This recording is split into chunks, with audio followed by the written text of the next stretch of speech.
rot. c'est vrai. fukki bakkan ak ñeent yooyu rot ci ñoom mbir mi fekkee wuñu ko woon. te seen bakkan rot na ci ba tey ñuy toog nii ñu ngi waaj a dem procès. jàppaguñu date mais ñoom seen dee ci yenn condition lañ deewee leeragul. démb maa ngi déglu sëru Idrissa Goudiaby expliqué ni dee méttee. koo xam ni sa frère la nekk taximan demoon liggéey bis boobu mu julli jumaa ba pare ne day dem teel a wàcc parce que jumaa jee tax. ñëw dégg manifestation yi am na mu ne day dem jëli xale yi. comme ça il a perdu la vie xamuñu si yenn condition lañ ko rey donc ça veut dire que lépp luy indi fitna du lu ñuy gënal. donc bu loolu amee nag ñu am ci aussi taxaw seetlu.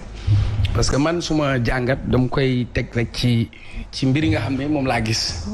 mën naa juum nag comme mën naa bañ a juum mais aussi li ma gëm rek laa ci wax li ma ci xalaat. ndax Ousmane Sonko keroog dafa def mobilisation def ak Kër Massar.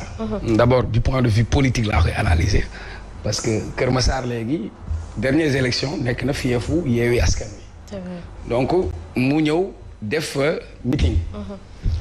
def une mobilisation boo xamante ni réussir na le pari donc pour man il a apporté une réponse politique. Une réponse politique. La réponse politique était que am na une capacité de mobilisation. La réponse politique pour dire que Ousmane Sonko tey boo ko woowee am na ñu nekk ci ginnaaw mu tenir un discours aussi.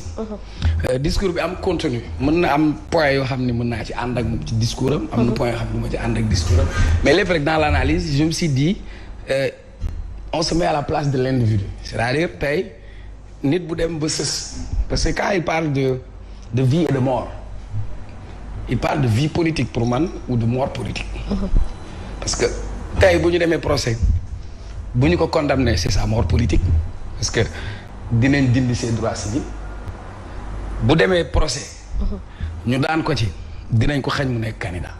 mais est-ce que ay proches am comprendre nañ ko noonu bu ñu gisee ni ñenn ñi ñu ngi def ay vidéo ay jeunes yoo xam ne quand tu les vois tu sens que li ñuy wax dafa dëggu ci ñoom di wax ne ñu ngi bind seen testament que dañuy joxe seen bakkan pare nañu pour joxe ko. waaw parce que pour man loolu moo tax ma ne la am na fenn foo xam du ma ci d'accord ci discours bi parce que pour man rien ne vaut plus qu'une vie.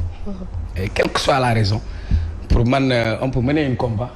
Et préserver des vies. Pour moi c'est hyper important philosophie boobu laa am mais dama ne man ci ni ma ko déggee vie politique ou mort politique. On a vu aujourd'hui tey ñi nga xam ni dañ bokk ci kujje moo tax dossier bi loolu ñaari pàcc la ci am na benn aspect boo xam ni aspect juridique la. On va te dire oui c'est un dossier entre deux personnes justiciables. mais am na aussi benn pàcc boo xam ni pàcc politique la. pàcc politique boobu sax moo tax coow li bëri. pàcc politique boobu sax moo tax mu lëndëmal nit ñi ba nit ñi am ci benn doute. parce que dañu nekk ci réew moo xam ni Karim Wade dafa nekkoon bitim réew France. bi ñu ko convoqué mënoon na daw wala mu wut feneen fu mu laaxu mais amaana su xamoon ni bu ñëwee Sénégal dañu koy àtte mu jàpp ni moom war na seetal deram parce que ministère yi mu yore woon. amul benn boo xam ni Cour des comptes épinglé na ko wala IGE épinglé na ko. mu jàpp ni moom war nañu respecter sax ay droits de défense am ak yépp. bi ñu ko indee dañ ko tëj ci kaso bi ñetti at. bi ñu koy génnee waxuñu si yenn condition lañ ko génnee. ñi mu àndaloon je cite exemple Omar Sarr. ba tey àttee guñu ko. àtte bi mooy Macky def na ko ministre tey mu yore ay mine. ñi mu doon nekkal. ñu limoot leen ci 25 dignitaires Ousmane Ngom ci la bokkoon. ñu defal ko interdiction de sortie du territoire keroog bi muy sortir du territoire ci avion président la dugg. ñu dawal tuuti on a vu même chose ak Khalifa Sall. 557 collectivités territoriales moo am Sénégal mairie moom rapport bi ñu wax ni ci lañ sukkandiku pour tëj ko rapport boobu dafay joxe une recommandation bi mu joxoon waxul woon nañ ko topp ci yow. pourtant fan la mujj. tër nañ ko rendi kon kii tey li xale naan nag bu jëm seeraas foog mu fippu man ci côté boobu laa ko gis muy du point de vue de l'analyse politique beneen tey coow li dafa bëri et man muy Sonko muy Macky Sall yoo muy Adji Sarr ak keneen a ci am le Sénégal est au-dessus de tout le monde. donc lépp luy préserver cette stabilité sociale moo ko gënal parce que loolu jàmm moo ko gën. et tey pour des raisons politiques di nga dem ci dëkk bu mel ni Côte d'Ivoire ils ont perdu 10 ans ci seen économie. pour des questions de positionnement politique et de pouvoir. un Bédié qui vient qui dit que Ouattara ñu fi nekkoon président assemblée du ivoirien ñu changé loi bi def si fils de et de ou Robert Gueye ñëw jël ngànnaay nangu réew mi. ba niñ koy coup d'état ba di Gbagbo di ñëwee diggante Gbagbo ak Ouattara on a eu 3000 ivoiriens yu ci faatu. barki démb ñoom ñaar ñu ngay ànd du jubóo quand deux éléphants se battent c'est l'herbe qui en souffre maintenant c'est une bataille d'opinion parce que Abdoulaye li mu doon wax un procès politique ne se gagne pas sur le plan juridique mais sur le plan politique maintenant quand bu nekk aussi tu vas essayer de gagner la bataille médiatique la bataille de l'opinion et pour man le plus important tey maa ngi tooñ démb suma avocat maître Soumaré suma xarit la parce que bokk nañ parcours politique parfois ñu waxtaan moo ko laaj ko ne ko situation mel nii à ta place qu'est-ce que tu ferais parce que Adji Sarr même bu retirer plainte procédure bi enclenché wu na ba pare. C'est clair. mu ne ma parquet mooy enrôlé pour procès am. te fii ñu jëm ñu ngi njortu wala di xalaat wala di ruumanaat ne lii di am élection bi léegi mu am dans une année te pourtant mën nañ nege ni dossier bi ba 2024 passé parce que fii ñu jëm ci tension yi ñuy jëm affaire troisième mandat. na ci yokkaat yeneen coow et pour man en tant que sénégalais li ma gën a soxal mooy tey nan la ñuy préserver suñu stabilité dëkk. mais pas que ñu demaat ci. li ñu jot a dund et que aujourd'hui ak contexte bi les mots deviennent plus forts et tous les camps sont déterminés. Justement contexte boobu sax xëy na moom moo jural ku mel ni Alioune Tine Kader mi nga xamante ne moom itam dafa def alerte di xam ne ni boo moyul ñu ngi dem ci guerre civile am ñu bari ñu ko tàmbali attaqué tey ndax du contexte bi nga xamante ne moom la Cheikh Omar tudd léegi moom la wax ba nga xamante ne mooy sens yi dafay gën a dëgër. waaw xam nga Alioune Tine man damay wax ni cette fois-ci c'est un incompris. Incompris par les hommes politiques, par la société civile et par certains Sénégalais. bu ñu fàtte ni Alioune Tine quand même def na pas mal de pays d'Afrique yoo xam ne si ne ni fekkee na bi muy am jàmm mais fekkee na bi muy tàkk. C'est vrai. Et il a côtoyé pas mal aussi d'hommes politiques yoo xam ne si ne ni ci seen pendant que ñu nekkoon au pouvoir ak bi ñu ñàkkee pouvoir bi. mais aussi accompagné na certains ba ñu jot pouvoir bi. donc quelqu'un comme Alioune Tine su waxee. ay waxam waruñu ko minimiser bien que terme yi mu employé diis na mais probabilité la pour que mu am donc bu ñu jàpp ni dañu nekk ci benn réew boo xam ne si ni dañ ko préserver à tout binduñu ko fenn nekkul fenn réew yi tàkk gënu Sénégal gënu leen ci dara ëppalewu leen ci dara ay réew la république yoo xam ne si ni yu am ay institutions am ay hommes politiques am seeni ay histoire mais pourtant fa mu mujj yenn réew yi xam nañ ko donc quelqu'un comme Alioune Tine su waxee loolu man dama koy jël au sérieux te ñaan aussi les Sénégalais nañ dégluwaat te xool li mu wax parce que contexte bi mu ko waxee ak aussi li am ci Sénégal li ñuy wax une multitude d'erreurs induit toujours à un événement catastrophique tey jii fii Macky toll ak Sonko loolu man du ma ko dàq parce que Macky a commis tellement d'erreurs diggante bi mu toogee ak léegi ci diggante bi muy topp Karim Wade ak bi muy tëj Khalifa Sall ak li ci topp avec certains hommes politiques yi fare ak yi ute ak moom gis nañ ni quand même justice bi benn côté def mel ni am na ku leen di dee naan leen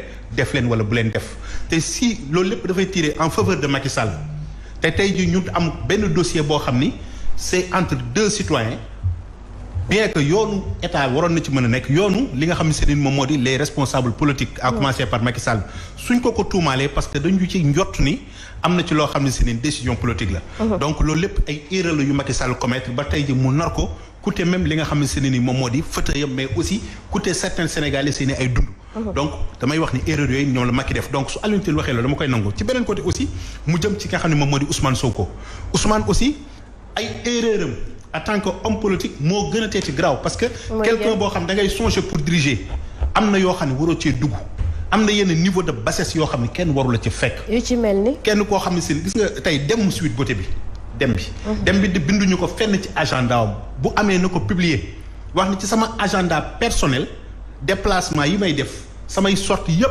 bokkoon na ci ni tey ci sama programme à 23h dinaa dem Sweet Beauté et damay dem te kenn du ma gunge donc nëbb bu njëkk bi mu nëbb staffam mooy loolu donc là dafa trahir même les personnes yi nga xam ne ñoom ñoo koy accompagner ñoom ñoo ko gëm def ci moom confiance. mais est-ce que tous les hommes politiques wala toutes les personnalités seen rukk yi ñuy dugg yëpp seen ay staff ak ñoom seen dañu koy xam. waaw léegi nag musiba bi mooy su problème amee lu mel nii su amee après comment yow nga koy justifier parce que au moment nga koy nëbb rek am na quelque chose de louche de personnel donc il doit assumer ses responsabilités quand même. parce que au moment que mi ngi dem te defu ko ci agenda wu chauffeur yëgul garde corps yëgul jabar yëgul staff yëgul les responsables yi la sekk yëpp kenn yëgul nga dem ci sa coobare parce que c'était quelque chose de très personnel. donc ak lu mën a am avant ñuy wax complot il faut qu'il assume ses responsabilités en tant que nit ba pare en tant que un gentleman léegi nag mu doog a des lan moo ci responsabilité Pastef ak Yewwi ak les Sénégalais. donc fi ñu toll nii c'est à Ousmane de se comporter comme un gentleman politique. un politicien boo xam ne xam na li mu bëgg. donc li ma koy ñaan alors déjà ci Pastef comme ni nga ko waxee ak ñi koy topp rawatina jeunes yi rapport de force bi nga xamante ne moom la ñu jël ni que moom la ñuy def pour s'en sortir ndax c'est une bonne stratégie. erreur la parce que nul n'est au-dessus de la loi. kenn amul sañ-sañu défier la justice. à commencer par Ousmane Sonko. Ousmane Sonko non seulement dafa défier administration bi défier le président de la République défier justice. te lii du ci génnee ndam parce que ñu ko ëpp doole justice tënk na leen ci ruq ñu toog te yëngu tootuñu ñu ko ëpp doole ñu ngi ci biir bàmmeel ñu ko ëpp doole ñu ngi retraite kon kan mooy Ousmane Sonko c'est un citoyen sénégalais comme tous les autres il doit se faire respecter waaw mais aussi il doit respecter les institutions ak aussi les Sénégalais donc aujourd'hui wax ji mooy nañ wax ak Ousmane Sonko que pour man il est l'un des meilleurs de l'opposition yoo xam ne ñoom lañ gën ñoo fi gën staff gën entourage. parce que tey jii boo demee ñi nga xam ne ñoo nekk ay Yewwi ñu ci bari nekkoon nañ ci pouvoir nekkoon nañ ci des différentes kii yi nga xam ne jaar na la fi. donc xam nañ naka la état di doxee. bu fekkee ne dëgg la nekkuñu di ko induire à l'erreur nekkuñu di ko pousse parce que ñoom Ousmane daanu ci la seen intérêt nekk quoi qu'on puisse dire Ousmane tey jii su fekkee dëgg la ñuy wax Ousmane tey. moom mooy l'homme bi nekk ci opposition bi nga xam ne moo fi ëpp doole. ñan ci ñi ci opposition bi ñi mu nekkal Yewwi Ousmane toog moo leen gën moo parce que ñoom ñëpp dañoo déclaré seen candidature su fekkoon dañoo bëgg Ousmane dem ñoom dañuy topp ci ginnaaw Ousmane dañu déclaré seen candidature donc trahison bu njëkk mooy loolu au moment que ñoom ñëpp déclaré nañ seen candidature damay wax xaar déclaré nañ seen candidature ba pare di ko gunge bi pour man sincèreul bu doon sincère nañ bàyyi ba li jàll léegi nag ci luñ koy conseillé est-ce que nekkuñu di ko défier la justice pour que après mu daanu. hypothèse yi pour mën a nekk parce que fi ñu toll nii ni Ousmane di xalaatee ñi nekk ci ginnaaw di xalaatee noonu la ñuy xalaatee bi ci des aussi mooy institutions yi dañ ko fragiliser xaw ma. ndax fragiliser voilà dañu dem ba nga xam ne nii lépp luy document administratif portant sur certains sujets yu extraordinaires dañ koy gis sur la place publique. ñan ñoo nekk ci ginnaaw. ñi koy def lan moo tax ñu di ko def est-ce que pour des raisons politiques la wala pour défier l'autorité. donc dañu toll foo xam ne ni il faut que ñu def Sénégal d'abord.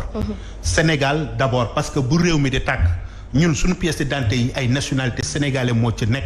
bu ñuy dem ci beneen réew dañuy daw làqutu ci kon balaa ñuy daw di làqu feneen nañu protéger lu ñu am ba pare mooy toog ak Ousmane Sonko ne ko yaa fi ne woon bu la justice woowee da ngay wuyu bul dellu ginnaaw ci li nga waxoon. te tey jii pour que nga setal sa bopp demal nga wuyu justice nga taxaw parce que ñetti justice ak ñoo am. lu mu gudd justice bi nga xamante ne ni législative moo koy joxe justice bi nga xamante ni yoon moo koy joxe ak justice bi nga xam justice populaire la. justice divine. ñett yi kenn ku ci nekk dinañ la ci àtte su fekkee ni wàcc nga ak amee nga ak yoon. justice bi droit di joxe bu fekkee ni si ni peuple bi ànd nañ ci dinañ ko accepter. mais bu fekkee peuple bi ànduñ peuple yi dina teg justice am te bu boobaa mooy ëpp doole justice bi nga xam ne moom la droit di joxe. bi ñu des mooy justice divine ñi ngi àtte ak ki ñu àtte yàlla dina leen àtte donc Ousmane warul am lu muy nëbb leneen sauf su fekkee ci biir dossier bi am na élément complémentaire boo xam ne si ni mi ngi ci biir mu xam ko te waxu ko. parce que bu fekkee ci élément yii ñuy gis mu sukkandiku ci moom di wax ni buñ ma woowee dinaa dem ba élément lépp taxaw condition yëpp dañu ñu ne ko léegi da ngay dem procès mu rasu am na lu nekk ci dossier bi loo xam ne leeralu ko. d'accord moom bu ci amee plus de connaissance balaa muy dem di jënguloo booy na leen wax ni ay la ñëwén li tax nekkatul ADN bi peut-être yéen a ngi koy seetlu sama diggante ak Adji Sarr mais y a d'autres personnes concernées yoo xam ni déglu nañ leen te am naa yaakaar ni dossier bi fa la jëm. d'accord alors président tey procès bii muy bañ bu ñu deful procès ndax dëgg dina feeñ. non man wax naa ko fii démb parce que aussi tey jii bu fekkee ni dañu jël mbir mi gas ba mu xóot suul mais précédent bu grave lay am pour ce pays-là aussi. Parce que le Sénégal ne va pas s'arrêter sur cette affaire. C'est vrai. Et en 2023 ou 2024. te quoi qu'on dise aussi am na nit ñoo xam ne quotidiennement aussi ñu ngi dem ci yoon. moo xam nag li yoon di génne mu neex leen wala mu naqari leen.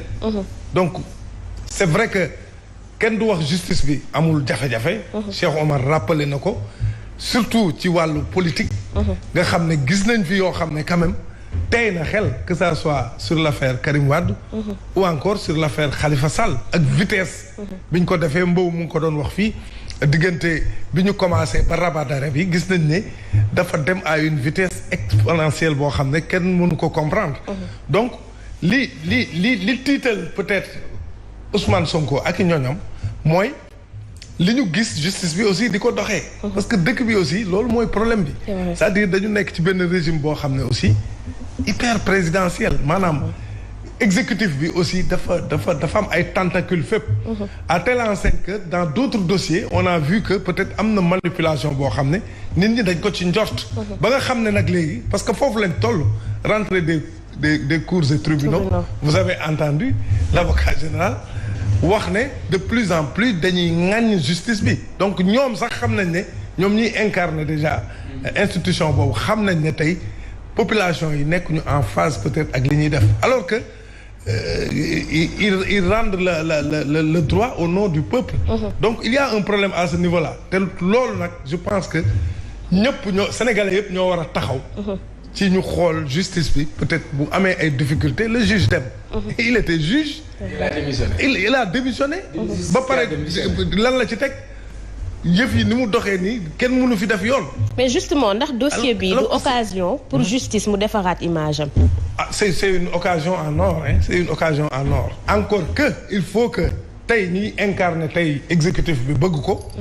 leneen li mooy ñi nekk ci opposition bi tamit demain ñu aspirer pour jël réew mi il faut ñu wax ñu ñoom tey jii demain mais bu ñu nekkee ci pouvoir bi mais lan la ñuy def pour changer li nga xam ne peut-être tey jii ñu ngi koy ŋañ. parce que si on reprend.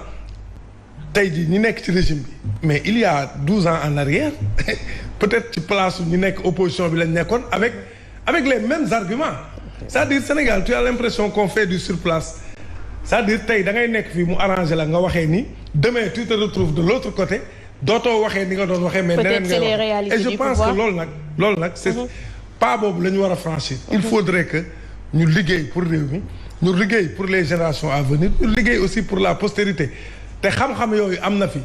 xam nañ li tax ñuy gàllankoor yooyu xam nañ lu tax mu am. il faut qu'on coupe le lien qu'il y a entre l'exécutif et le judiciaire. ñu jël judiciaire mu nekk vraiment benn pouvoir à part boo xam ne dafa am parce que y a que la justice qui peut arrêter l'exécutif. y a que la justice. parce que justice dem maa ngi koy wax fii kenn mënul juge mënoo far xam nga loolu sa métier da la koy tere. mënoo far fenn.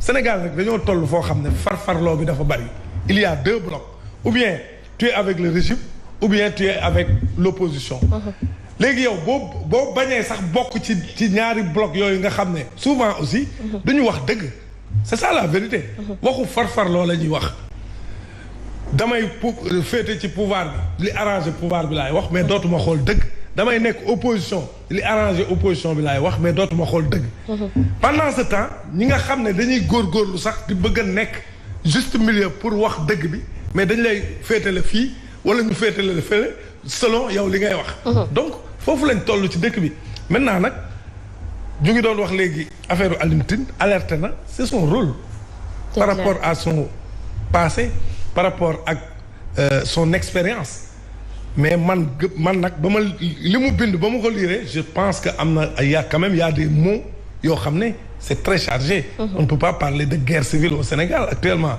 Moi je ne comprends pas pourquoi on doit écrire à la CPI la Cour pénale internationale vient faire quoi au Sénégal c'est-à-dire yooyu aussi c'est-à-dire tamit tollooguñu foofu parce que ba fii aussi peut-être amoon na difficulté au départ peut-être que le pouvoir a fait des erreurs en forçant un Ousmane Sonko bëgg ko yóbbu alors que wàccoowul ak yoon parce que Ousmane Sonko bi ñu ko bëggee yóbbu il était encore député.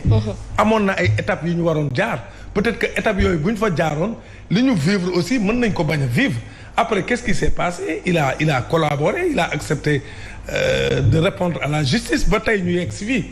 maintenant nag il faut que li ma wax démb il faut que magistrats yi nga xam ne ñoom ñoo toog tey ci siis pour wan a génn dëgg ak droit au nom du peuple il faut que ñu jël seen responsabilité aussi dëkk bi foofu la toll c'est-à-dire dëkk bi foofu la toll ñoom ñi nga xam ne tey ñoo nekk au devant de la scène pour war a mën a wax dëgg-dëgg lan moo xew il faut qu'ils prennent leurs responsabilités.